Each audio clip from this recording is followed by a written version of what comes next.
hear me and you can see this R Studio screen in front of you? Can somebody confirm, please? Yes, sir. Oh, wonderful. Okay, today It's we confusing are the sometimes. fag end of our session because we have just got four classes for your R, and we are at the fag end of our session. What we will do, in any case, before I could say anything, two things I've shared with some of classmates of yours. I don't know what is that boy's name. Today, sometime in the morning, I shared one data set with him, a CSV file. I don't remember his name, and I requested him to share it with everybody in the class because that data set we'll be using today. It's an IBM data set which I've shared with him. So if he has got it, it's fine. Otherwise, maybe to a couple of you, I can mail it when we do that exercise, and thereafter give you a couple of minutes for you to share it with everybody. Don't worry, we will make arrangements such that everybody gets it. See, although in a session of four classes you just can't learn R, definitely, like I told you yesterday, it will be my endeavor to make your foundation very, very strong in R. Although we are a small group of people today, we are just 16 of us today. Despite that, see, let's see some of the machine learning functions in R. I am very much sure you must have done a structured course in machine learning. Can somebody confirm, please? Have you done a course in machine learning, deep learning, artificial intelligence? Somebody tell me, please. Yes or no?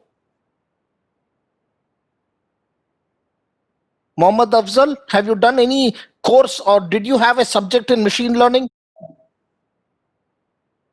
Mohammad Safi, Mohammad Afzal. No, sir. Okay. See, it is machine learning is generally in any college because I'm working with 2, 3 colleges in India. It is generally taught in third or fourth semester to be very precise, fourth, and thereafter in the sixth, seventh semester, once again on the advanced concepts. No problem. See, we will see how we can explore this R language to the various machine learning concept. Just to brush up your knowledge on machine learning, can somebody define machine learning for me, please? In very simple words, considering me as a student of class 1, please define machine learning for me.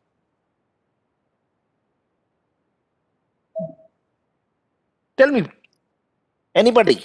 Yesterday we had so many of you who had volunteered and were very outcome, and they had answered quite a lot. Today, why the silence? What is this machine learning?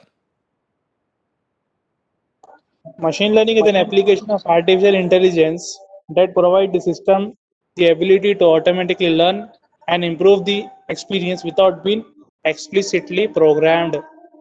Okay, Mohammed, see, what you spoke is the bookish definition. I really hate reading anything from book. I want the practical definition of machine learning. What you told, wonderful. It's an academic definition, what you have told, which nobody other than anybody in college wants this definition. I'm being very outright with you. Can somebody tell me the practical definition of machine learning? Let's leave all these academic concepts behind. Because the meaning of both is one and the same. It is only This is rephrasing a it in a. concept in I'm which sorry? machine learn itself. Machine learns itself. Okay, you're more or less correct. See, I would say that machine learning is something which can be broadly classified into supervised and unsupervised learning. And by definition, supervised means a machine or the system learns with the help of something. And what is this something? This is nothing but typically a labeled training data. Now, what is this training data? See, training data or a data set is the basis on which a system learns to infer. Let's take an example. Otherwise, these heavy words does not go into anybody's minds. To take an example, let me say that I'll show a set of images of cats and dogs with the corresponding label of the images. That is the label saying which image is that of a cat and which image is that of a dog, and I let the system decipher the features on its own of this cats and dog. This is supervised learning. And in a similar way, unsupervised learning is the process of grouping data into similar categories. A wonderful example of this is to input into the system a set of images of, say, this dogs and cats without mentioning which image belongs to which group, that is which is cat and which is dog. And I let the system group the two type of images into different buckets, that is the bucket of cat and bucket of dog, based on the similarity of images. So in fact, whenever you learn machine learning, because kindly trust me friends, see, I have traveled all around the length and breadth of this country, and in hundreds of institutes have conducted innumerable workshops in AI, ML, and deep learning. In fact, I have got another one workshop starting tomorrow for Roorkee Institute of Technology at Uttarakhand. See, the problem, what happens in what I have seen in 95+% of institutes, including NIE Mysore, which is a top institute, is that, see, all these concepts of machine learning, they straight away teach you in Python. Friend, it is of no use. When you, what you will feel, some syntax he has written, that is the gospel truth. No, when I what I tell you is, whenever you learn any algorithm in machine learning or deep learning, thereafter resulting in AI, what you need to do, you need to do it in 4 different ways, all algorithm. First, please do it mathematically. Second, please do it using Excel. The third, please do it using R. And the fourth, I'll bifurcate into 2. First, do it using the fundamental libraries of Python, and second, the advanced libraries of Python. Almost all institutes in India does it using the fundamental libraries in Python. Nobody wants it. You have to use the advanced libraries. You have to use, if you want to survive in today's industry, you have to use the advanced libraries of Python. So once you do in all these things, then you're very comfortable with what is machine learning, and your concepts are very, very clear. So my suggestion to you, as and when you have your structured course in machine learning, which Osmania University would be giving you or telling you to do it or conduct it for you, however, please ensure that you learn all the algorithms in this way, in this particular technique, and taking examples, you will be very well, you will understand what these things are. Although I don't want to go into deep of machine learning, just give you some skeptical idea, and thereafter we start solving problems. See, whatever we defined just now, can everybody please mute the microphone, please? Shahbaz Khan, can you mute your microphone? Yeah, thank you. See, all these things, whatever definition I gave you about supervised and unsupervised learning, this gives birth to 2 wonderful concepts, which are the fundamentals in machine learning, which is on the concept of regression and classification. Now, can somebody tell me what is the difference between regression and classification with an example? See, rather than straight away jumping into machine learning, I felt, let me make your foundation strong. Somebody please tell me, we don't have too much of time so that we keep waiting on and on the difference between regression and classification with an example. And kindly trust me, friend, if at all you are into that mode that you will Google it out and tell me the answer, don't worry. Please understand, all the answers which are there on Google are not necessarily correct. Even you can put an answer. Mohammad Safi will put an answer, Shahbaz Khan will read it. Shahbaz Khan puts an answer, Mohammad Safi would read it. No, it is not necessary what is there on the internet is correct. So you can please leave that what is there on the internet. If at all you have learned it, if you can tell me what is the difference between regression and classification. Very, very 2 important concepts in machine learning. Anybody? Although we are not a big family today, but still, you can try it out. We are just about 24 of us. Try it out, please. Please understand, anything in big data analytics, the heart of big data analytics is machine learning and deep learning. You have to excel in this. See, what we will do to understand this, let's take an example. Let's take an example that, say, we are forecasting the number of units of Coke that would be sold in summer months in maybe the Charminar region at Hyderabad. And let's assume that the value ranges between, say, 1 million to 1.2 million units of Coke per week. So typically, regression is a way of forecasting for such continuous variables.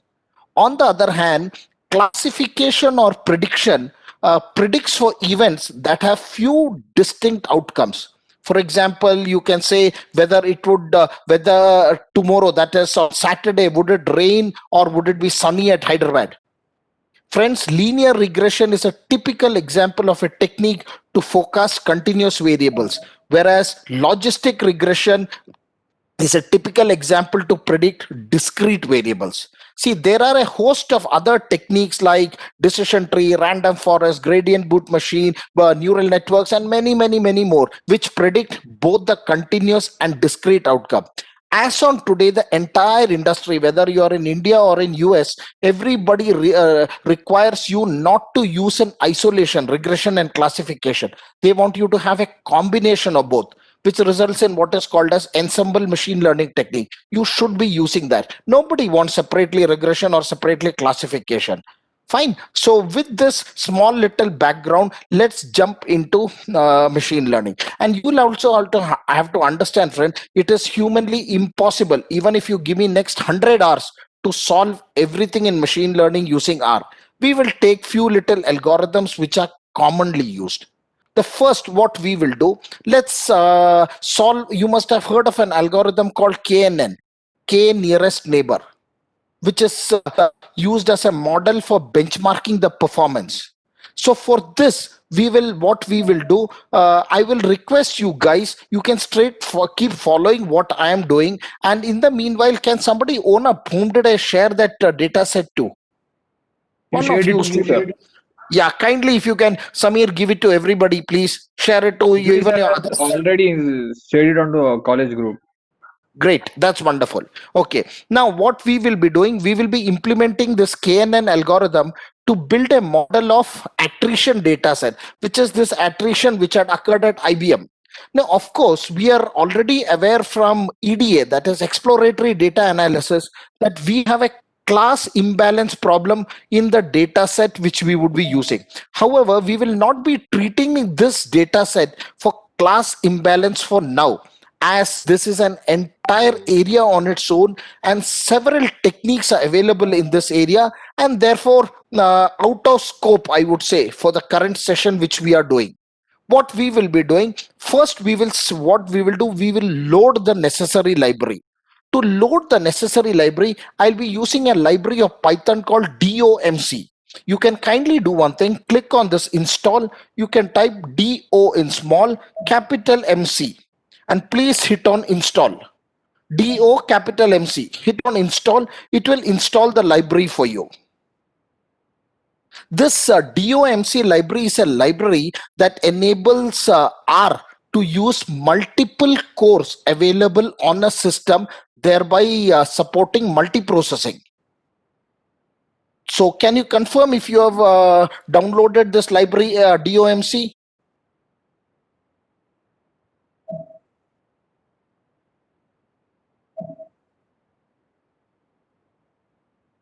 Confirm please if you have downloaded it like I have done it. We said that this DOMC is a library which enables R to use multiple cores available on the system, thereby supporting multiprocessing. So after you download it, please run the command of library, because I want it to be it to take effect in R. I'll say library of DO. Oh, sorry, not caps. It is sentence case. I'll say library of DOMC. Now at this, I hit enter, let it take effect. That's it, it's done. You can do till here and let me know before I go ahead. We are facing issues installing this DOMC package. What issue, Samir? A version of this package for your version of R might be available elsewhere. It is not available as part of CRAN library. That means, see, what I would say, you have downloaded your either your whichever you're using, a standalone version of R or Anaconda Navigator from some third-party software, not directly from anaconda.com. Yes, sir. Yeah, that must be that is only the issue. Can somebody else confirm if you have got this, you are able to install this DOMC? Wait, sir, we're installing. Yeah, please don't worry. This is not a 100 meters race that I'll run away. I'll wait for you.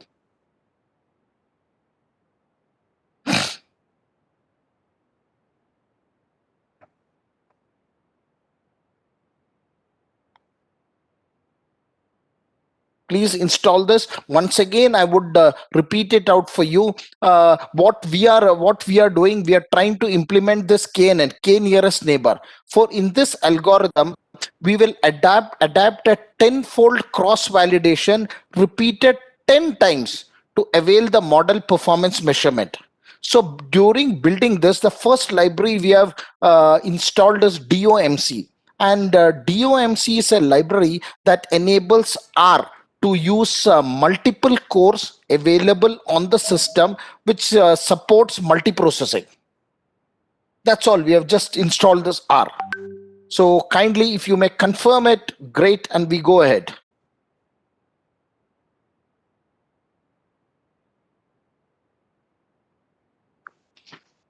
Sir, it is showing over here error in library. There is no package called DOMC. That means your installation, you got problems. See, I have installed just in front of you. So kindly see one thing. It has to be DO is small, MC is capital.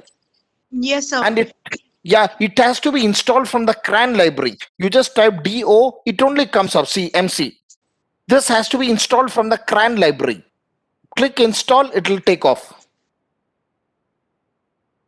It is only an error with your installation of R. Nothing else, nothing else, nothing else. Like yesterday, I had told you, kindly make sure, do one thing, whoever just now spoke, please download the standalone version of R. Just do one thing, Google it, R Studio. Just Google R Studio, download it. It will not take more than one odd minute. Please download. Yeah, just download R Studio, you can work on that. Forget Anaconda Navigator, you close that. Sir, we are doing that only because in Windows, Anaconda Navigator R Studio is unstable right now. Okay, no problem. Yeah, Abdul, do one thing. You can download a separate R Studio and use it. Yes, sir, I'm doing that from yesterday. I'm doing that. The foreign. That is. I told you there was a foreign error. The foreign error was in Anaconda Navigator. So I have removed the R Studio from Anaconda Navigator. I have downloaded separately R Studio. In that, I am able to work. But what you said that DOMC library is not working here. Oh, that means it's an error with installation. See, I am not telling something which is not possible. I have done it in front of you. I have done it in front of you. That's it. I'm not telling something, doing something. No, I have done it in front of you. That's why I say it's possible. You can see it on the screen. DOMC. Anybody who's been successful in downloading this DOMC?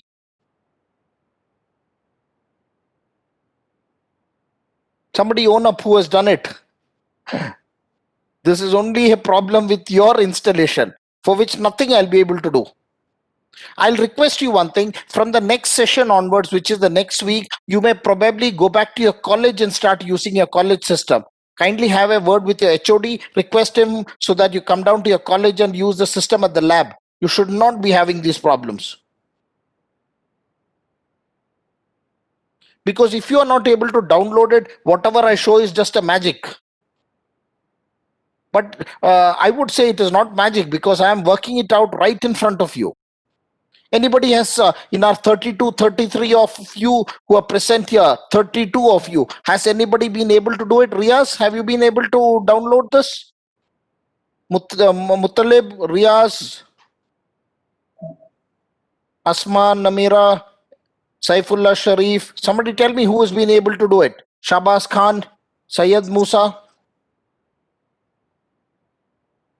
Anybody could download this DOMC? Why are you silent? So what do I take it as? Yes or no? See, unless so you it is not installed yet. It is working. It's downloading right now. No problem. Fine. That's again because yeah. That's wonderful. Since you're at least successful, take few more minutes, install it. Thereafter, we go ahead. And you'll have to please tell me, whoever who just now spoke out, kindly let me know after you have downloaded it.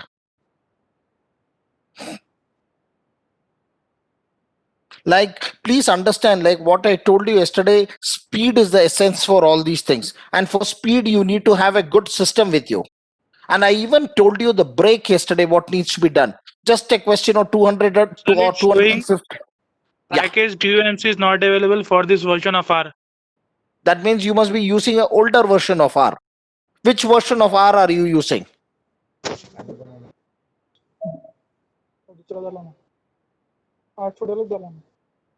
See, the latest version is anything for 3.6 and above, 3.6.2 and above, this package is available, DOMC.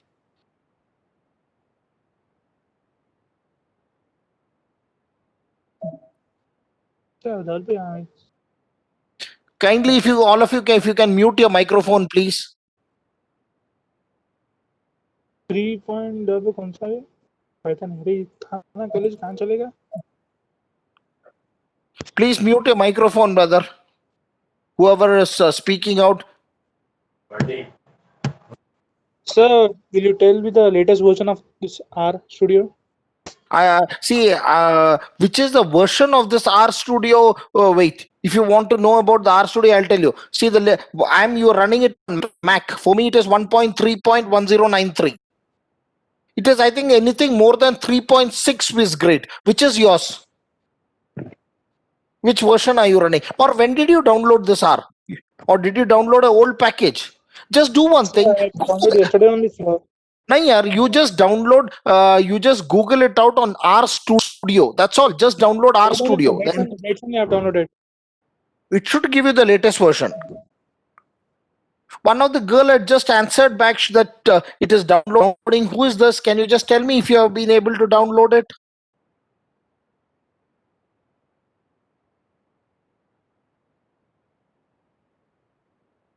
Tell me, please. For all those who are having facing trouble, what you can do, take a paper and pen, you can write it down. Later, maybe after the session today, you can get your system all right, or uninstall R and once again reinstall it and run all those commands. That's the best what I can tell you. The same problem. Please do one thing, take a book and pen and write it what I'm doing, so that you can uninstall R and again reinstall it at the end of the session and then try it out. Okay, has anybody been able to successfully download this DOMC like what I have done? I have not done any magic. I've just downloaded it in front of you.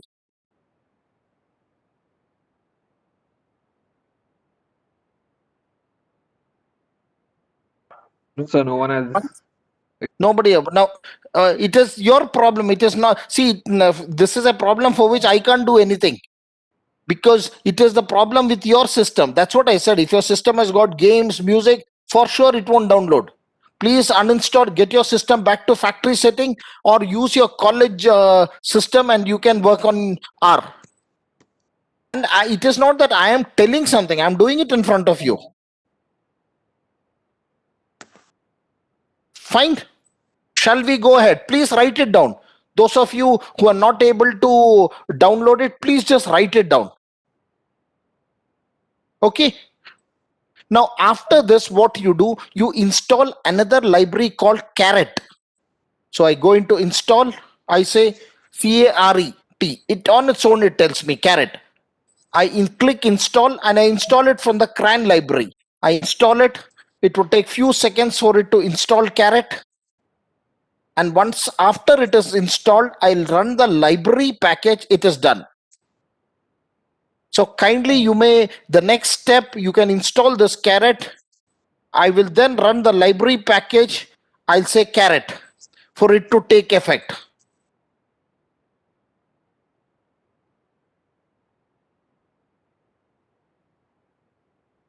So I run the library for it to take effect and it has taken effect. Fine. Caret library has the machine learning algorithms and other routines such as cross-validation. This Caret library is a wonderful library because it has got many machine learning algorithms within it. And other routine. Who is this who is trying to play around with the screen? Please, if you can kindly just permit us to conduct the class. Let's not create trouble for your friends, please. Okay, Carrot library. What does this Carrot library do? It has got various machine learning algorithms and other routines, such as this cross validation and all these things. Now, after this, what we will do, we'll read in that CSV file which has been shared with you. The boy who just told, he has shared that CSV file which I had mailed him today, which is basically something on HR employee attrition. It is a CSV file. And before reading that file, you can just open that file and see how big file it is. What is the problem with you guys? What is that? What rubbish are you doing? Kindly let the class go on. Whoever is creating trouble, please, if you're not interested, you can leave the class. Please do not create trouble for your friends. So what I'll do, I'll read this CSV file with a variable called my data. I'll say my data, and you know how do I read it. This, oh, come on. I don't know what is this problem with who's playing around with all these things. Okay, I'll call it my data, use this less than and the hyphen sign, and I will say read.csv. Now within the braces, I give inverted comma, read the complete file. So for this reason, what I'll do, I'll just pause this share so that I'm able to read the file, and we read the file, and we start working on this. So I'll just pause the share maybe for a few seconds, so that let me go down to my desktop, read the file where it is. Where is this file? With the same file which I had shared, which was shared with you guys. So kindly get the complete path of that so that you're able to read the file. I'll not take more than 1 or 2 seconds so that we are back with you at the earliest. This is my path. Now let me copy the name of the file.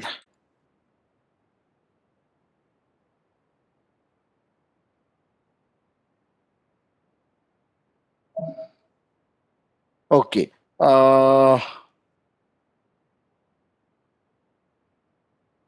Okay, this is the complete path of the file. I have read the file. Now see, fine. Now in order that if you want to see the file, just call this my data. Come on, what is that you guys are doing? Not interested, we'll stop the session, please.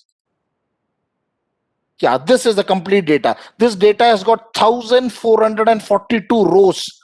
This is a not huge but a big data set. This is the data set of my data. Is anybody with me, or you are writing it down? Can you please confirm it, please?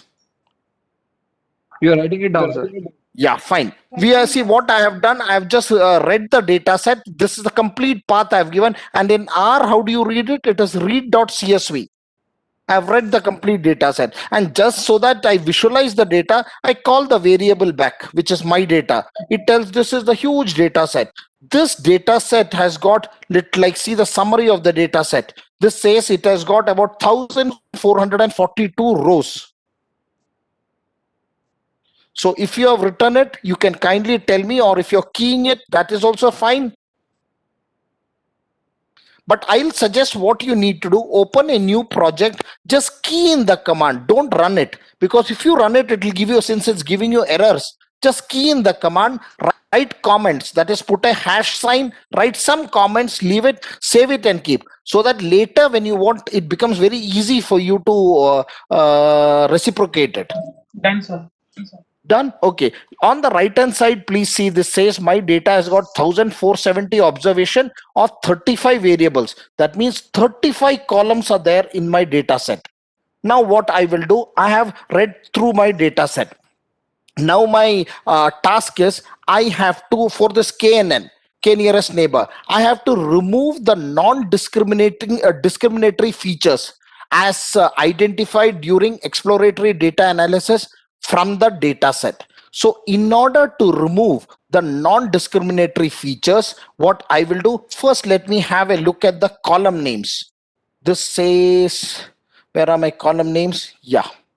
This says age, attrition, business travel, daily rate, department, distance from home, education. Then you got education field, employee count, employee number with this thing. Okay, environment, selection, satisfaction, gender, hourly rate, and then job involvement, job level, job role, job satisfaction, marital status, monthly income. Then we got monthly rate, non-companies worked, over 18, overtime, percentage salary hike, performance rating. And then we got relationship satisfaction, standard hours, stack optional level, total working years, training times last year. And then we have got work life balance, years at company, years in control, years since last promotion, and years with current manager. So now what I will do, I will remove all the non-discriminatory features from this data set. To remove all the non-discriminatory features, what I'll do, my variable name I have used is my data. I'll use this my data, use the dollar sign. Then I would say, since I've got the column by the name of employee number, yeah, it only helps me out. I'll say my data dollar employee number equal to my data dollar. There is another column called over 18. So yeah, I don't want this. This is a non-discriminatory feature in the data. I want to pull it out. I'll say my data dollar employee number equal to my data dollar over 18 equal to my data. The other one is dollar employee count. This is also a non-discriminatory feature. Then this this equal to, I will say my data dollar. What other thing is there? Yeah, in the data set we got this standard R. That is also standard R's. That is also a non-discriminatory feature which has to be removed. So I will say my dollar standard R's. It tells me the standard R's. This whole thing I'll set it to null.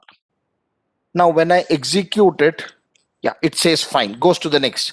Now what do I do with the data set? If see, this is you would have a good enough idea if you have already worked with machine learning earlier, or if you would have learned machine learning, which which definitely I feel, since you're in your final year, what I take it is you should have definitely learned machine learning, or kindly put in some effort. Since your HOD is not there, I can't even ask him. Okay, after this, what I do, I set the seed prior to the model building, this which ensures reproducibility of the results obtained. See, I'll set a seed value. And why is it that we set seed value in any program? Generally, the seed value is set when you're working with random numbers. But since in this also, I'll set a seed value prior to my model building, because it will ensure reproducibility of the results obtained. So I would say set dot seed, oh I'm sorry, it's not caps, it's sentence case, set dot seed. I'll give it a seed value of maybe 10,000. Fine, it says great. Till here, are we all together? Kindly confirm, please. Yeah, great. Now what I'll do, I'll set the train control parameters specifying gold standard tenfold cross validation. That is, I'll be setting this train control parameters specifying this gold standard 10, which is gold standard tenfold cross validation is repeated 10 times. For which, what is that I'm going to do? I'll just say fit control, which I take, I would say as my this equal to train. One second. Train control. Fit control equal to train control. Braces open. I would say method equal to within inverted commas, I would say repeated. Oh, it's not caps. The problem is I'm not good in typing. I look at my keyboard and type. That's why. I would say method equal to within inverted commas repeated CV. This I close my inverted commas, separated by a column. Since I want tenfold to be done to this data, I say number equal to 10. And how many times I want to repeat? I'll say repeats equal to also 10. Let me execute it. Okay, this says there is some error. Okay. There is fit train control. There is no double this thing. Oh, it's my mistake. It's a single brace. Wait, method equal to repeated CV number equal to 10, repeats equal to 10 of the strain control. Wonderful. Repeats has no meaning for the sampling method. Fine, no problem. No problem. This I'm resampling. It says repeats has no meaning. It's no problem. Don't worry. We will keep this because it's not an error. It is just a warning. Now with this, I have set this, what have I done? I have set the train control parameters specifying gold standard 10-fold cross validation is repeated 10 times. Now I get into model creation. I will create a model on the data and observe that you will have to observe that we have specified attrition as the target, and that model should learn from rest of the variables. Now we specified my data as the data set to learn, and we pass the train control parameters and specify that this KNN, K nearest neighbor algorithm, needs to be used to build the model. K can be of any length. Please understand, K is a variable. It can be of any length. What we have done, we have specified 20 as the parameter, which means the train command will search through 20 different random K values and finally retain the model that produces the best performance measurement. And the final model is stored as a caret model. Did you understand, or you want me to repeat it? Tell me, please. Why the silence? Somebody tell me. You want me to repeat? Tell me. No, absolutely fine. I'll repeat it. Sir, can you repeat it once? Yeah. What we are going to do now, after doing this, where we are with the last line, what have we done? We have set the train control parameter specifying gold standard 10-fold cross validation is repeated 10 times. Now, after this, what I am going to do, we will create a model on the data. And please observe that we specify attrition as my data in the data set to learn, which we have been taking this as my data. Now, what we will do, we will pass the train control parameters and specify that this KNN algorithm needs to be used to build the model. And since this K, which I said is a variable, it can be of any length. But for this example which we have taken, we have specified K as 20 as the parameter, which means that the train command will search through 20 different random K values and finally retain the model that produces the best performance measurement. The final model after you create is stored as caret model. Have you understood? Or once more? You can ask me 100 times, don't worry. Aim is you have to be comfortable. It is not me to be comfortable, it is you have to be comfortable. Understood, sir. Yeah, okay. Now I said that the final model is stored as the caret model. Now, since you said you have understood and rest all remains silent, once more I'll repeat it for the sake of simplicity. I said, see, after we have created this fit control, we will now create a model on the data. And please observe, in all this command, whatever we have written till now, we have specified attrition, employee attrition as the target, and that model should learn from the rest of the variables.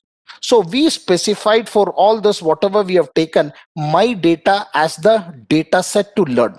Now what we will do, we will pass the train control parameters and specify that this KNN algorithm needs to be used to build the model. Now, since K is a variable and can be of any length, we will, for this case, we have specified K value as 20 as which is the parameter, which means the train command will search through 20 different random K values and finally retain the model.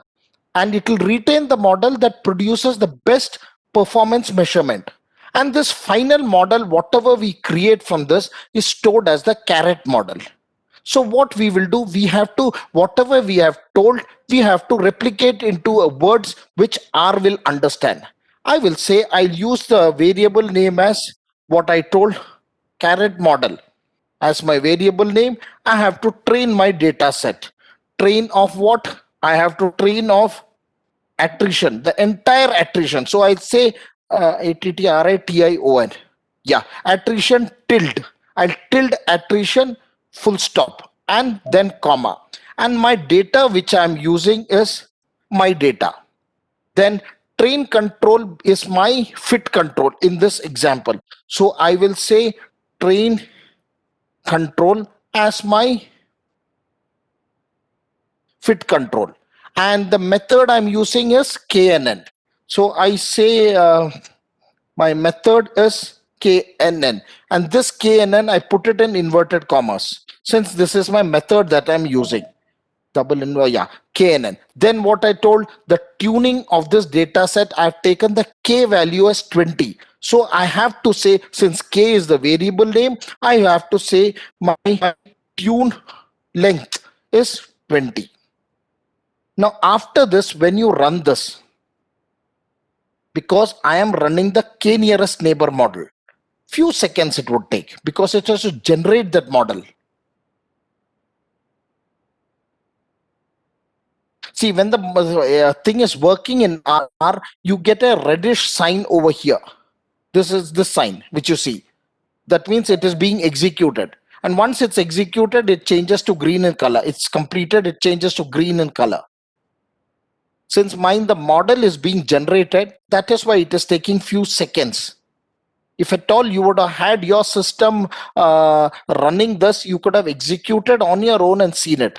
For all of you, all others, or all who are having trouble, my sincere request is please just write down the algorithm so that you can definitely try it out. And this definitely, I mean, really, you need to try it out. And since you are a batch of 2 of, see, my model is generated. See, it has come down to that. Now, in order to output the model to the console, what I will do, I'll just say carrot model. See, my carrot model is generated. It says 1470 sample using k nearest neighbor, 30 predictors, 2 classes, no pre-processing, resampling, and summary of the sample sizes 13324 and so on. And this is my the final model that I have got. This is the final output that you have got. I have created the k nearest neighbor. Now, what is that you infer from this? The importance was not in creating the model. Importance is in creation and inference of the result.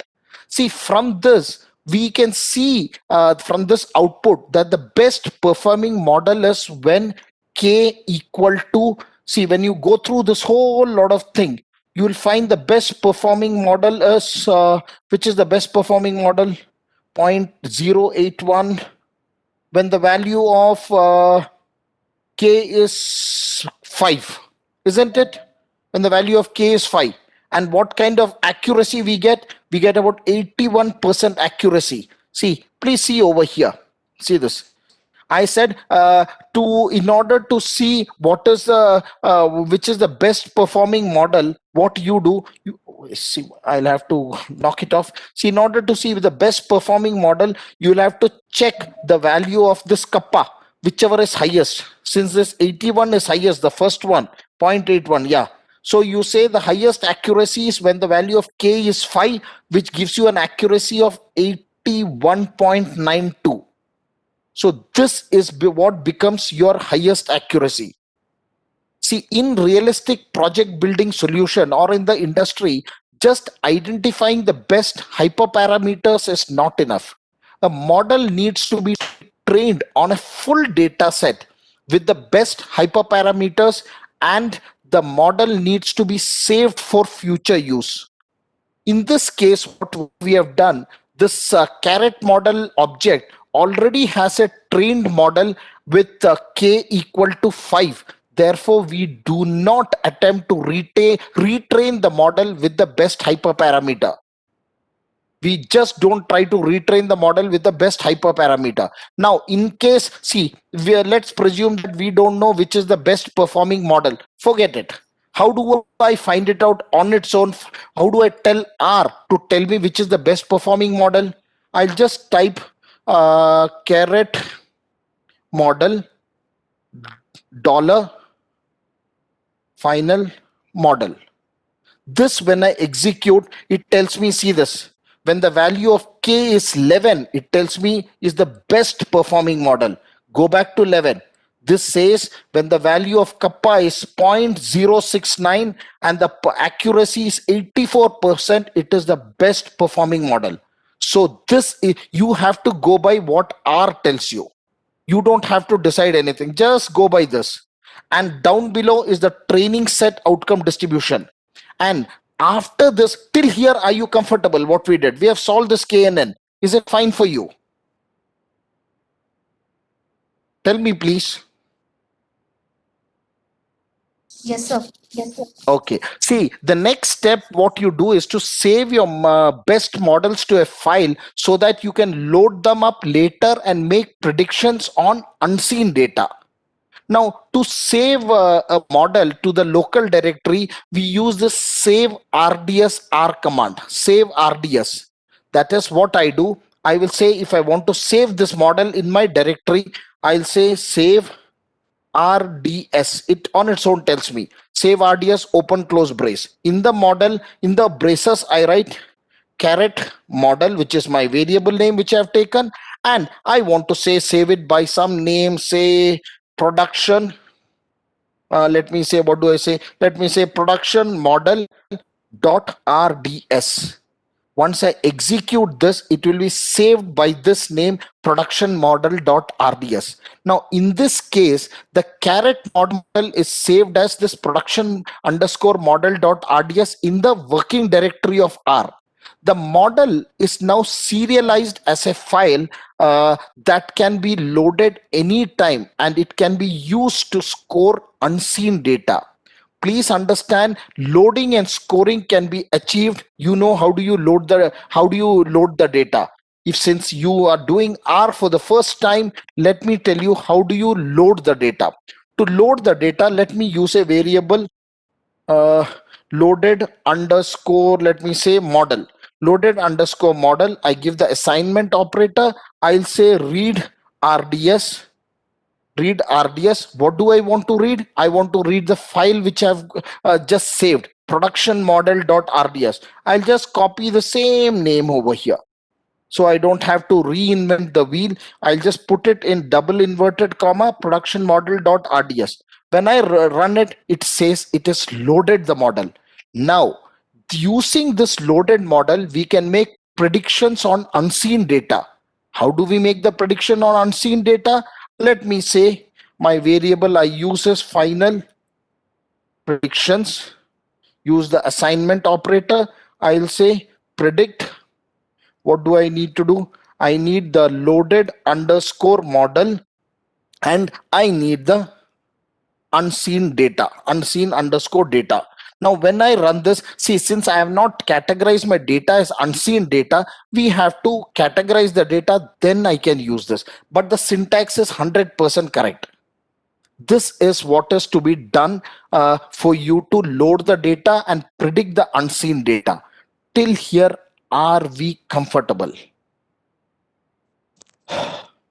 Yes, sir. Great. Now, let's see one more technique what we are doing in machine learning, which is extensively used in the industry. The technique is called bagging. I'll just write it on the screen so that it is, you understand what I say. It is bagging. B-A-G-G-I-N-G, bagging. See, this bagging, otherwise, have you learnt on this technique called bagging any time in your college? Tell me, please. Somebody. Yes or no? Whoever this girl had just spoken out, can you tell me, have you learned this anytime in your college? Okay. See, this is generally taught in 4th semester because, see, I conduct these classes even for Marwadi University, Gujarat, where it is taught in the 4th semester. All these techniques, these and much more. See, bagging is otherwise called as bootstrap aggregation and is the earliest ensemble technique adopted widely by this machine learning practicing community. What does this involve? This bagging involves creating multiple different models from a single data set. And please understand, it is very, very important to understand an important statistical technique called bootstrapping in order to get an understanding of bagging. Now let's see, we have come out with another new headache for us, bootstrapping. What is this bootstrapping? See, bootstrapping is something which involves multiple random subset of a data set being created. And it is possible that the same data sample gets picked up in multiple subset, and this is called what is bootstrapping with replacement. There are some advantages of this bootstrapping. See, the advantage with this approach is that the standard error in estimating a quantity that occurs due to the use of the whole data set. When I use the whole data set, I am able to find out the standard error. The technique can be better understood if I give you a small little example. Now, otherwise, learning all these things, I would say it is better learning about Charminar and Statue of Liberty and other things. Let's take an example. Let's assume that you have a small data set of, say, 1,000 samples, 1,000 samples. Based on the samples, you are asked to compute the average of the population that has the sample represents. Now, how would you calculate this? Now, a direct way of doing it is what I would say to calculate the average of the sample. I'll just write it as average equal to this sum of my 1,000 samples divided by 1,000. This will give me the average or the mean of this. As this is a small sample, we may have an error in estimating the population average. And this error can be reduced by adapting bootstrap sampling with replacement. And in the technique, what we will do, we will create 10 subsets of the data set where each data set has 100 items in it. A data item may be randomly represented multiple times in a subset, and there is no restriction on the number of times an item can be represented within a data subset as well as across the subset. Kindly, if you can, all of you mute your microphone, please. Please mute your microphone. Mohammed Safi, please mute your microphone.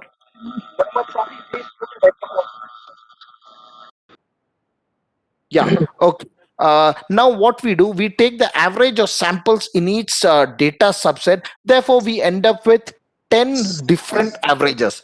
Now, using all these collected averages, we estimate the average of the population. How do I estimate the average of the population? I'll just say AVI as average is nothing but the sum of averages obtained from the 10 data sets divided by 10. This is the average of the whole population. Now, we have a better estimate of the average as we have extrapolated the small sample to randomly generate multiple samples that are representative of the original population. So there are some decision tree algorithms by the name of CART, C-A-R-T. If you have heard of this, it's a very famous algorithm, decision tree algorithm, which is classification and regression tree. They are very, very unstable learners, and many other algorithms you can use to predict the accuracy and do this. What we will do, we will write a small little code in Python for bagged classification and regression tree. Since we have just mentioned about this tree-based algorithm, we will write a small algorithm in Python, in R, for bagged classification and regression tree, which we will call it as tree bag. I'll say it as TREEBAG. Okay, for this tree bag, the implementation of this, we will write a small little algorithm in Python, in R. So if you're with me, we start off writing what we want. The first, what I will do, I will ensure that this DOMC library is loaded on my system. So for which what I'll do, just for the sake of it, I'll say library DOMC. Run it, it would say it's fine. Now, what I will do, I actually also want this caret library to be loaded. So I say, it is library of caret. This also fine. Till here, are we together? Yes, sir. Can one of you tell me? Yeah, great. Thank you. Now what I'll do, I'll set the random seed for replication. Let me say the random seed I'm setting is 1, 2, 3, 4. So what I'll do, I'll say set dot seed of 1, 2, 3, 4. I have set this seed for replication. Now what I need to do, I need to read my data. And the data is the same data what we had read earlier. So rather than writing the complete path of it, I'll go back and just copy the complete path so that because it is exactly the same data. Where is this thing? Yeah, my data which I've told this thing, the same data I'm going to read, this employee attrition data. So I have read through this complete data. So this I read, fine, it reads the data. Now what I need to do, I need to remove the non-discriminatory features which are identified during EDA. EDA is the previous step, exploratory data analysis. So for this also, I will copy the same thing. Where is this gone? Where I have to remove the non-discriminatory features. So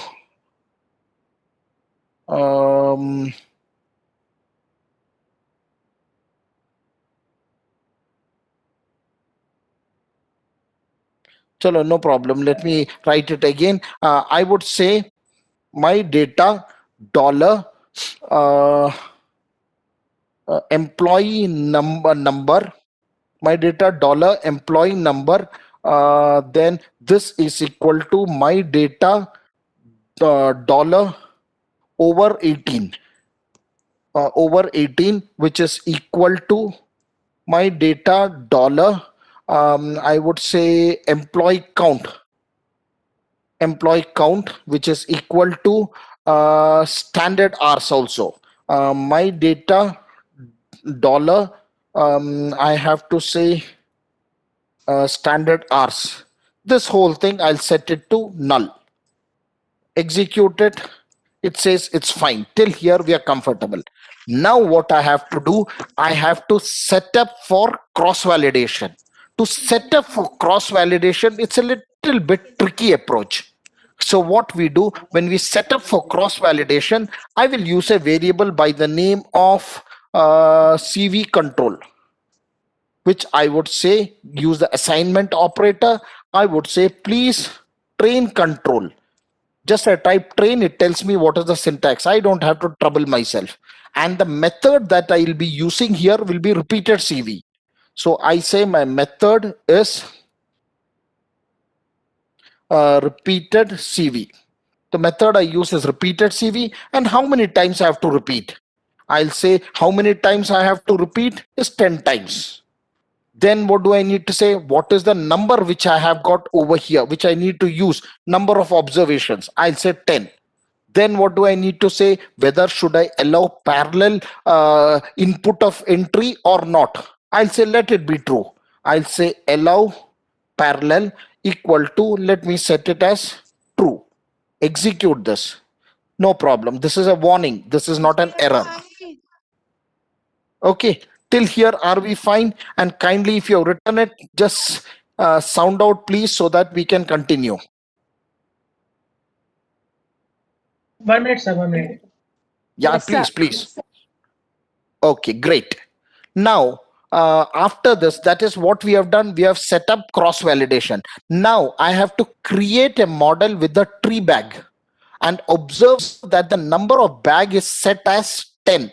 I have to observe that because I have told in the previous line that my number is 10, which I'm taking. I have to set my number of bags also as 10, but my model creation should be with the tree bag. So let me take a variable by the name of train dot bag, BAGG I'll take, because it doesn't create confusion with the bag which is as part of this library. I use the assignment operator and I say train of this attrition. I will take all the attrition, that is attrition tilde and dot and comma. Then I say the data that I use is my data, and the method which exactly we are following the syntax what we did the last time. There's nothing new in this. The method that I'm following is tree bag. And then what do I say? Since I have to set the number of bags to 10, I'll say number of bags is 10. And then I would say whether do I want a control of this off or not. So I say the traverse control, which I would say by the name of TR control, as the control is mine CV control, which we have specified.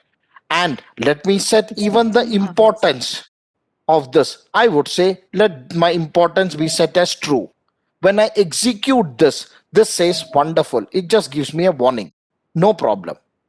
And as part of the last line, what I need to do just to see what is in my bag. So I say train dot bag. A train, 1 second, train dot bagg. 1 second, it has, I'm sorry, there is a mistake which has come with this. Okay, train dot bag, train attrition data, my data method. Yeah, there's a mistake. I didn't put a comma. There's a mistake, a foolish error. It is creating a bag. That's why it's taking time. It's given me error. It's only for that reason. I'd forgotten a comma. Manual error. Sir, can you explain this line, sir? Tree dot Yeah, bag artisan. Yeah, what I did in this train.bag, which is being executed now, I have created a model with the tree bag. And here I set the bag size as 10. Why this one? Because we told the whole sole purpose of this was we are creating a bag classification and regression tree implementation using tree bag. And for the sake of simplicity, we said we will just take 10 bags. You can change this as you want. It is on a case-to-case basis. But now a wonderful question which none of you asked is how will you decide whether the bags are 10 or 15 or 20 or 5 or 2 or 1? See, that only comes by pure experience. When you create many models, at that time you realize that this size is really optimal. This is really optimal size. So it is better using this. At this time, I'll ask you one thing. In machine learning, have you learned or heard of a wonderful technique called epoch? Who has heard of this technique, epoch? This is the bread and heart of machine learning, the concept of epoch. No, nobody has heard? Tell me, please. Your silence does not tell me anything. Sir, we are having machine learning in last sem. This is our last second sem. No problem. See, that's what. See, I told you sometime back. See, I would say just on an adjunct basis, I'm involved with a university at Bangalore as well as at Gujarat. I take for them this thing and much more than this in the third and fourth semester. I don't know. It is on a case-to-case basis. No, but my suggestion to all of you, it is not that I am distracting. See, I'm distracting you anything. You have to demand. You can please tell your HOD, you can please tell your your HOD and your principal that introduce these subjects as value-added subjects. There is a wonderful concept, if at all you guys know, as a concept called skill-based education in almost all universities in India, where skill-based education is conducted by industry for you to come at par with industry, what the industry wants. That is why purely your principal had requested me to conduct this thing for you. And once again, I will repeat the same thing what I told yesterday. In case somebody feels you're out of phase, you really are not finding it very difficult to catch up, great. No problem. There is a solution for everything. Please form up a small group of whatever number of you guys are. Tell me so that in our extra time, much beyond this class hours, we will conduct session for you so that you come at par with this. So that the next time when I speak on KNN, you're very comfortable with this. See, now my train bag has got created. Let me see what is this bag. So I just say train.bag. See this. It tells me it is a bagged cart which has 1470 samples. And with what accuracy it has given me the result? 85.28. Compared to the last time what we got, 84% accuracy with this KNN. This has given me much better accuracy. This has given me better accuracy than my KNN, which where we had got, if you remember, 84% accuracy. This gives me an accuracy of 85.428% here. This portion, this 85.2% accuracy it gives me. This is much, much better than my previous model. So this model will be the one which will be highly, highly preferred. Till here, are we comfortable? You cannot say, see, the only reason must be if you're not comfortable is since you have not done the concept of machine learning. And I don't blame you, since your university says in the last semester, fine. But please do one thing, my sincere advice to all of you as a friend. Please don't take me as a faculty, as a friend of yours. Whenever you learn machine learning, like I told you at the beginning today, please learn it in 5 different ways. Once you do that way, never in your life will you forget all these things. Otherwise, all these are just numbers for you and some terms. Till here, are we comfortable? Tell me, please. See, you can be either comfortable or not comfortable. Something you tell me, yes or no. Bolo bhai, tell me. Yes, sir, I have done this in Windows, but sir, in Windows, DOMC package is not available. Some other package I have used and done this, sir. Okay, wonderful. Now let's do one thing. Spend our last 25 minutes on seeing some concepts in advanced R. Before I do this, let me tell you the next module which we will be starting in the next session would be purely for you guys on statistics using R and Python. I presume that you must have learned Python as part of your syllabus. Am I right or wrong? Yes, sir. Okay, wonderful. So we see, please understand there are just 50 statistical techniques which you need to know for you to excel in this big data analytics. And how much you pressurize me, that many I will teach you. You have to sit right on top of my head and tell me to convey everything. We will teach you everything. Don't worry. Okay, little bit seeing on this concept of advanced R, and definitely you guys will have to put in your own efforts, which I had mailed in the morning today to one of your the student who had dropped a mail to me. 2 of them I have mailed on what all you need to read in R for you to come at par with what we are doing. So can somebody tell me, what do you mean by environment? Not environment, in terms of data analytics.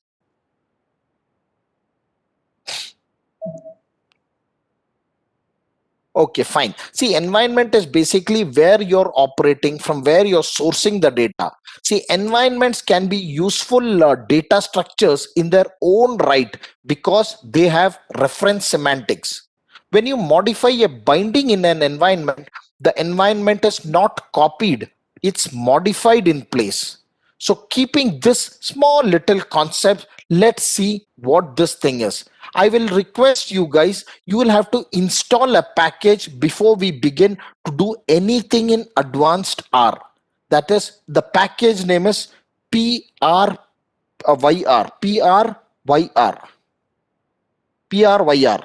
Please click install PRYR. It will take few seconds for it to install. It is a little big package.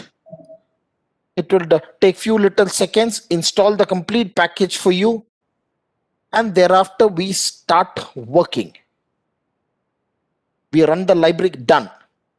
Now, as usual, what I need to do, I need to run the library command for it to take effect of the package which I have installed. Yeah, so what I will do, I'll say library of PRYR, enter. It has taken effect. It is told it has got S3 method overwritten with PRYR from method from where is it has done. Perfect, no problem. Till here, are we together? Yes, sir. Okay, now what we will do, see the job, we will see the fundamentals of this environment. See, the job of an environment is to associate or to bind a set of names to a set of value. What you can do, you can think of an environment as a bag of names. So if I can just draw an environment for the sake of simplicity, I'll draw it as a box. Let me say I've got an alphabet A here which is in a small little box. Then I got an alphabet B here, which is yet in another box. Then which I've got another alphabet C here, yet in another box, and another alphabet D here, which is in yet another box. See, each of these names which I've written here points to an object stored somewhere in the memory of R. So what we will do, we need to create a new environment. To create a new environment, what will I do? Let me use the variable E. Somebody has raised hand. What happened? Do you want to ask me something? Okay, I use a variable E, use the assignment operator, and I say I want to create a new environment. I just use new.env and open close brace. It will create a new environment. Fine. In this, I will map it to all the 4 objects which are there in the environment. That is this A, B, C, and D. Let me create those objects in this. I'll say E dollar A. Assignment operator, let me say false. Then I say E dollar B. Assignment operator, I say let this be A. Then I say E dollar C. Use the assignment operator, let me say 2.3. Then you say E, where is my dollar? Yeah, E dollar D. Use the assignment operator, let me say 1:3. So I have created these variables inside my environment. See, the objects, what happens, it does not live in the environment. So multiple names also can point to the same object. Let's see how is it. If I say E dollar A, using the assignment operator, let it be E dollar D. See, I can point it anywhere where I want. Since the multiple objects don't live in the environment, so I can use multiple names to point to the same object. Please understand. Till here, are we together? Yes, sir.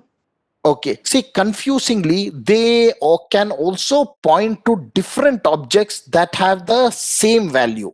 If I say like this 1:3 points to E dollar D. If I say E dollar A, you use the assignment operator, I say 1:3. It would comfortably take it because this is confusing. Different objects have the same value pointing to different objects.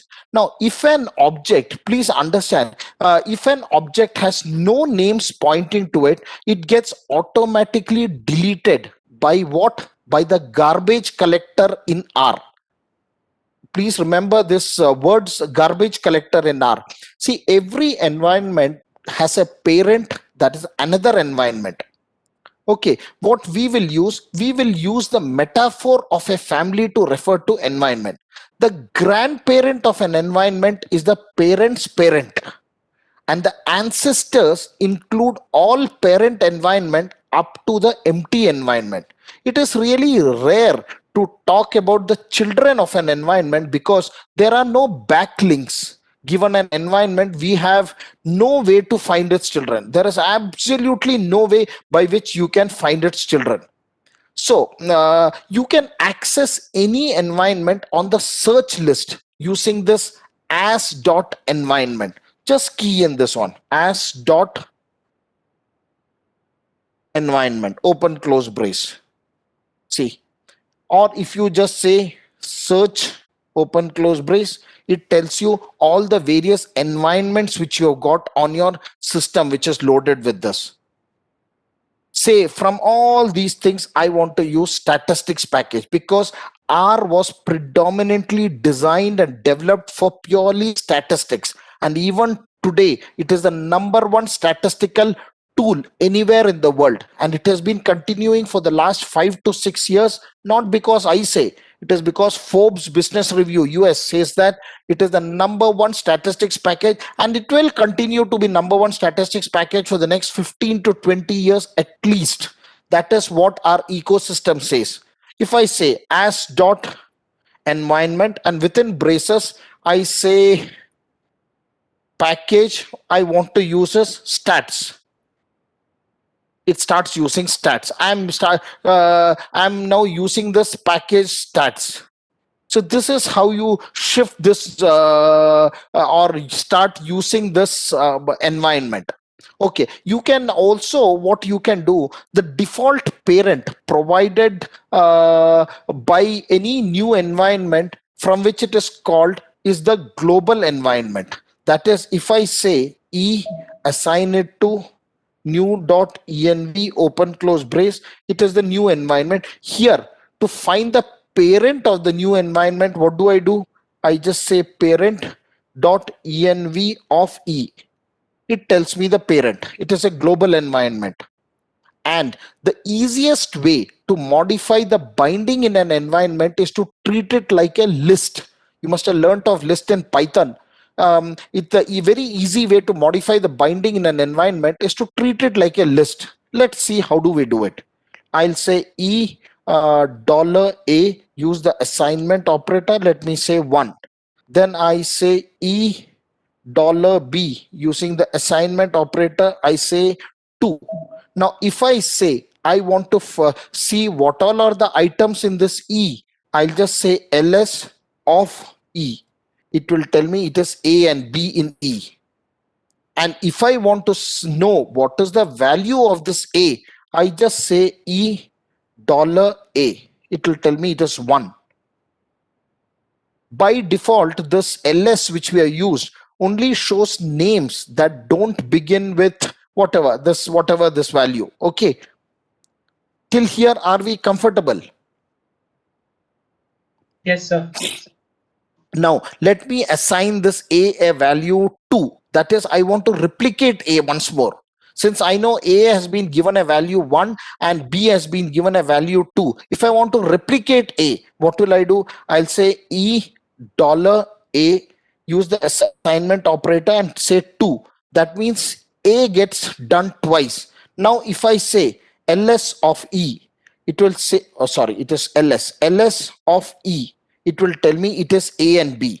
Now, if I say I want, now since we have replicated A 2 times, it's not showing over here. Where is it?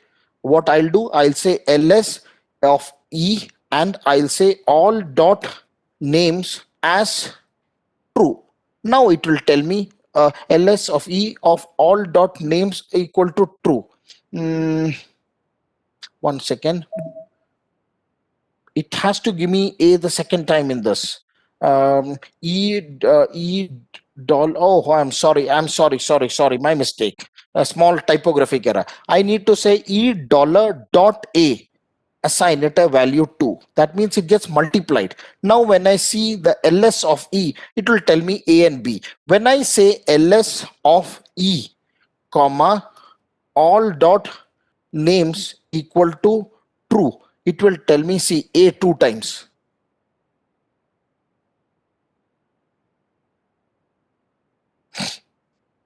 It's a wonderful programming language. Wonderful. See, few little things. I showed you 2 algorithms. How do you develop the algorithm? How do you do it? But when you start doing big projects, it is little confusing. That is why majority of people don't rely on R. Don't use R for programming. They use in one shot. It's better using Python. I don't say Python is very simple, but it's little bit more simpler than this. See, another useful way to view an environment is saying ls.str. ls.str, if I say, this is how I view the environment. It tells me this whole thing is my environment. See this. It has told me a lot of stories about my environment. So you can please run this ls.str open close brace. It will tell you all about environment. Sir, since we have assigned the same values for A and B, don't it lead to the problem of data redundancy? No, nothing. This is nothing, absolutely nothing. Don't worry. Okay, now see what we will do. Deleting object from environment works a little differently from lists. With a list, what you can do, you can remove an entry by setting it to null.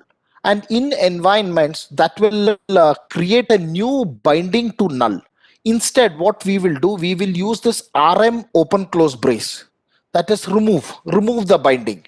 Now, if I say E, my assignment, I give it, say I say new dot env, it will create a new environment. Now if I say E, add some values, E dollar A, I give it 1. Then I say E, where is it, dollar A. Once again, I say E dollar A, assign it a value null. Now what will happen when I want to see what is in this E? I just say ls of E. See what it tells me. It says only A. Now, if I want to remove A, what will I do? I'll just say rm of, I want to remove A, and I'll say envi r in mind equal to E. Oh, sorry, not double R, single R equal to E. Now, when I run this, now when I see what is in A, it will tell me nothing. Nothing is there in A.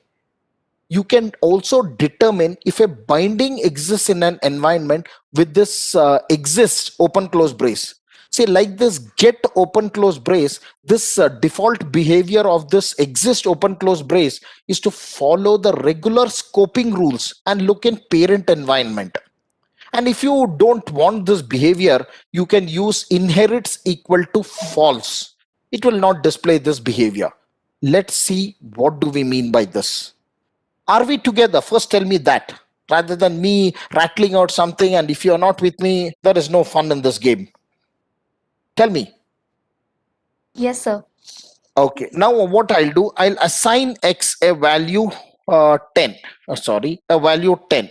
So it tells X has become 10. Now I'll assign this to an environment E, for which I'll say exists within braces in double inverted comma X envir equal to E. So when I exist, it says it is true. Now I don't want this behavior, so I will say like what we told sometime back. I'll say this inherits equal to false. So I will copy the same thing, copy this, and here before the braces gets over, I'll say inherits equal to false. Close my brace. Now see, it tells false.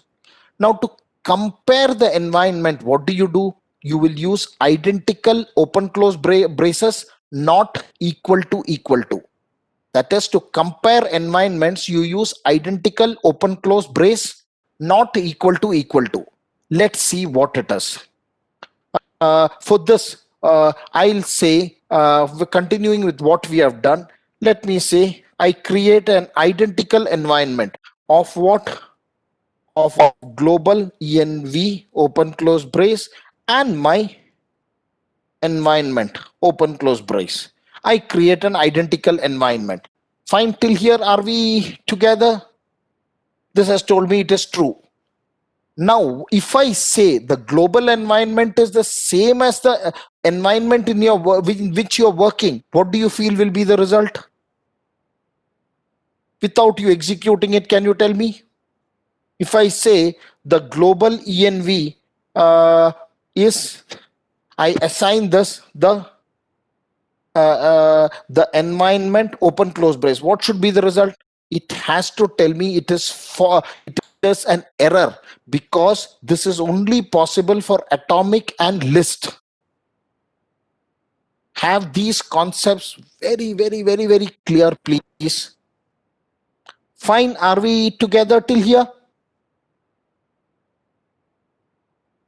Tell me. Sir, can you repeat what you just said?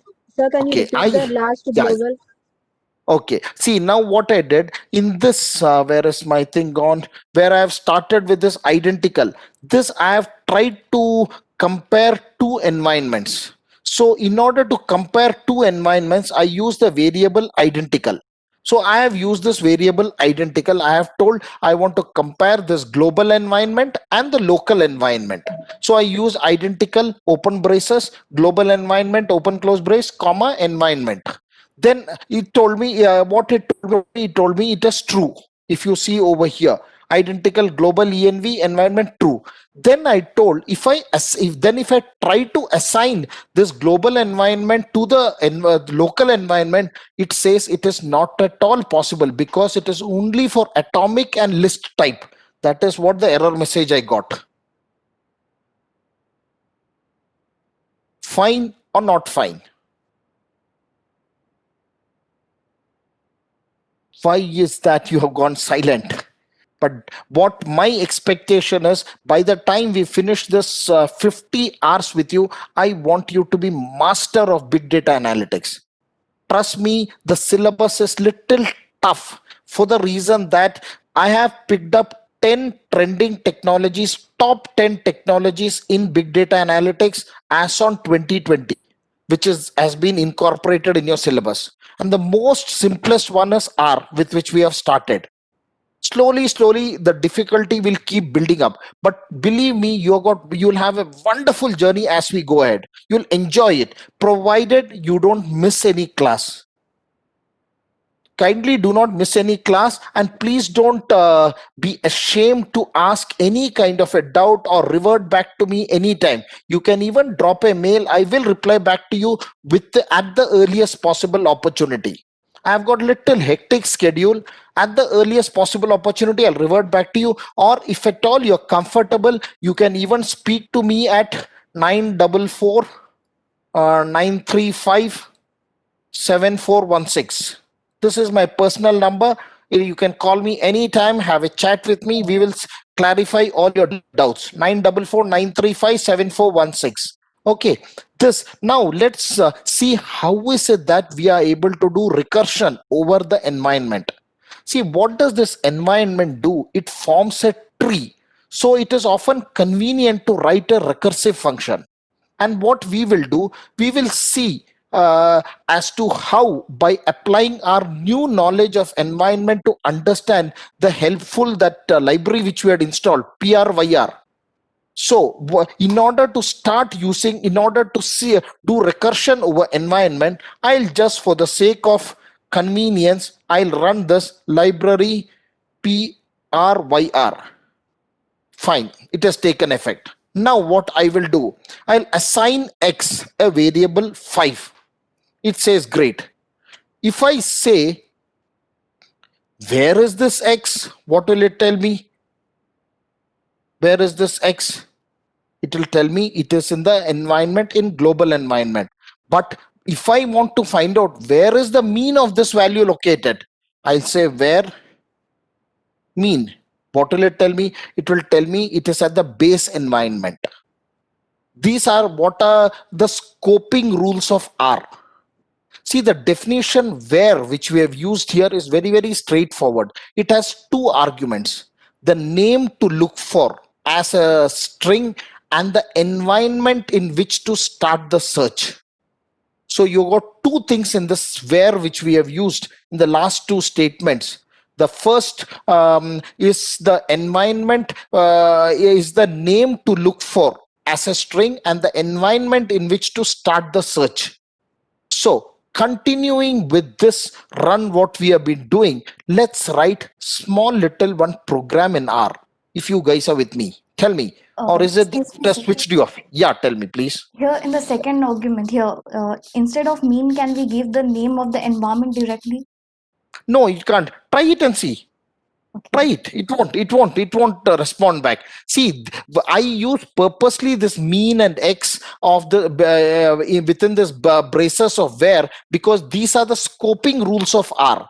Now I said, on top of this, I said when I use this where open close brace, and in this it has got two arguments. The first is it has a name to look for, which is in double inverted comma. That is why you see this where it is in double inverted comma X, and down below it is in double inverted comma mean, and the environment in which to start the search. That is what I said. Now using this mean, using this where, I don't want to leave this where. Let's write something in this thing. If I say this where, use this as my assignment operator, I say function of my name, and I say my environment as my parent environment dot frame, and I close my brace. Then what I do, I start off with my curly brace. Oh, I'm sorry, I shouldn't have. I open my open brace, then I use if. I say identical of this environment, and the empty environment, empty env, which I would put double braces. That's it. Now, end of this, when I end it, I once again open up my flower brace where I have got something more to write. I have to write the base case. In fact, what you can do, this whole thing, we can write it in the top over here. So it becomes very comfortable to write. So in this, what I do, I'll just split it into different lines so that it is comfortable to read. Yeah. This way is fine. Yeah, okay. Now it becomes little comfortable to read. I have to write the base case. Now my base case is, I'll say stop. That is, let me say, can't find. And then what is that I can't find? I can't find the name. And I say my call is false. Close my brace. Then, and now my brace as it is, I've closed my curly braces. What if since I use the if statement, I have to use else if and else so as to end it. So I say else if. In here in R, there is a space between else and if. Else if, I would say exists of this name and the environment, which is nothing but my env. I would use this inherits, which I had some time back spoken of. I just say false, close my braces, and then once again open my curly braces. If the case is successful, please open the environment. Then after this, what I do, since I have already written if else if, let me close or terminate this if statement. I say else, let me write the recursive case. That is where this name, comma, parent dot env is my env environment. That's it. Now I need to close this and one more curly brace for me to end the thing. So when I execute it, I have to block the whole thing, click on run. I have been able to write what I want. I have created basically, see what is that we have created in this. We just wanted to prove this where so that I am able to fine tune it how I want. Absolutely no error. See here, you need to understand that there are three base cases. That's why I've taken three separate blocks. The first is the base case where we have reached the empty environment and haven't found the binding and we can't go any further. So what we do, we throw an error. The second is the successful case where the name exists in the environment, so we return the environment. And the third is the recursive case where the name was not found in the environment, so we try the parent environment. That is what we have done. Just we have done that. Actually, when you learn on this advanced R, it takes you tangentially off. This is any day better when you excel in R. Now, since you might, we have already crossed the scheduled time. Since you got one more week before we start doing statistics in R, please, please, and please brush up all your concepts in R and Python. And once again, I'll tell you, anybody having any kind of a doubt, please, you can revert back to me before the next Thursday. Otherwise, the next Thursday, we start statistics in R, it will blow off your fuse. It will blow off your fuse. We will do, we just need to learn 50 statistical techniques. We will learn entire 50 statistical techniques. And thereafter, we keep going tougher and tougher and tougher. So please brush up all your skills in R so that you're ready for the next session where we do statistics using R and Python. It is statistics using R and Python. So we will use both RStudio and Jupyter Notebook. Is it fine till here? I give you one more week's time, friends. Please study, brush up your knowledge. And as I said multiple times, anybody having any kind of a doubt, please, you can revert back as and when you feel comfortable. Revert back to me, or if you're shy speaking to me, drop a mail. I don't know why this shyness in speaking to me, but please drop a mail. We would definitely get back to you. Okay. But trust me, few years back, I was working at a very senior post with Cisco at Sultanate of Oman. I had a big team. I was heading a team. I had multiple people. I had people from Pakistan. I had people from Bangladesh, Sri Lanka, Philippines, Maldives, lot of places. I have absolutely no problem with anybody. So you should also remove that what is it, shyness in speaking to me, because you guys are going to learn something new. So kindly push up, brush your knowledge, be ready with whatever you are, so that the next week it gets comfortable for us when we start off statistics using R.